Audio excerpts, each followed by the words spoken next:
imagine seeing Walmart Lizzo squeezing her way down the aisle? Your brain yelling, Jesus, not me! Only to have her park that bread basket on your shoulder. Time to play Ratchet Pac-Man. Anyway, I finished with security and get to my terminal, and that's when the reality of where I was began to sink in.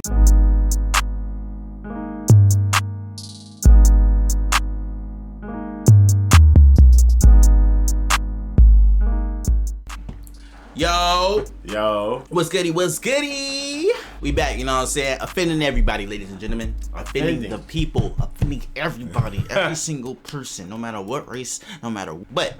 We about to react to that, man. Flying Poor Be Like is what the title of the show is called, or just said the show. The title of the video is called. So we about to react to that, man. Like and subscribe, click on the notification bell because your boys are here for a good time and a long time. So with that being said, let's get it. All right.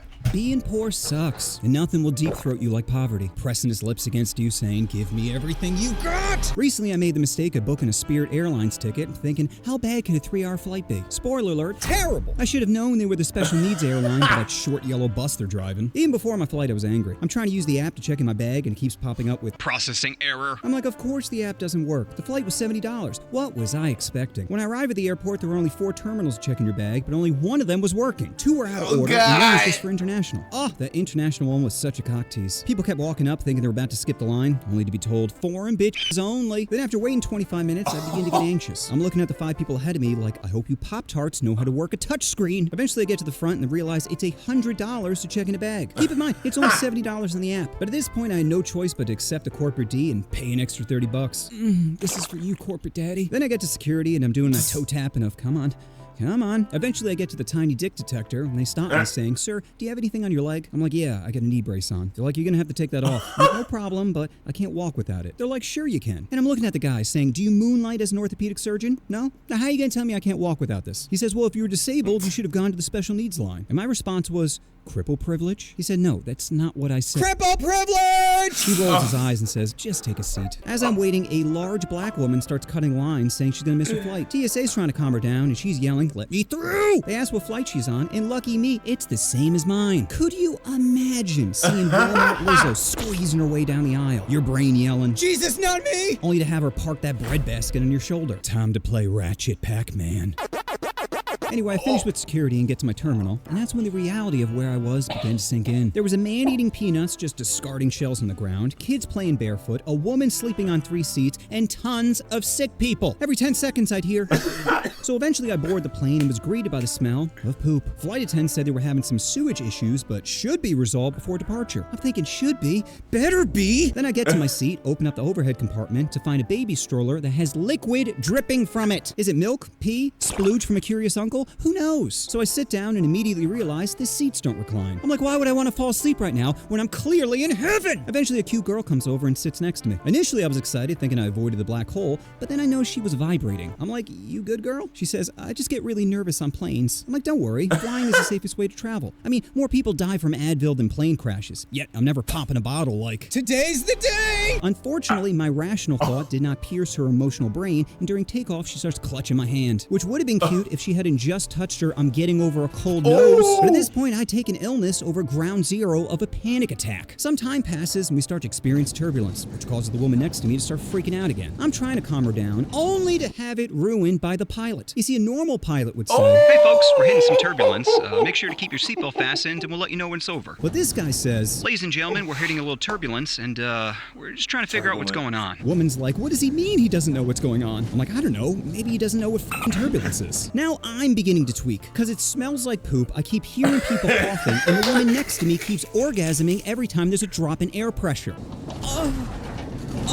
Eventually we land, and as I'm waiting to exit this death trap, a few passengers start chanting, Trump, Trump, Trump. I'm thinking, is someone wearing a pillowcase up front I'm not seeing? Why is this turning into a rally? But luckily, like Epstein in prison, it quickly died off, and I was able to exit back to freedom. Now what this experience has taught me is, we need to start treating poors like the cripples. If you're crippled at an airport, you treat it like a god. There's like a conveyor belt of middle-aged Haitian women ready to push your ass around. Sure, every time you say hustle, sweet cheeks, a part of them dies, but like my mute girlfriend, I can't say no. And if anyone deserves special treatment, it's the poors. They don't know how to stand in line, clean up after themselves, or cover their mouths when they cough. You know why? Because they were born with a disability of not having money. So the next time you see a poor person at the airport, do the right thing.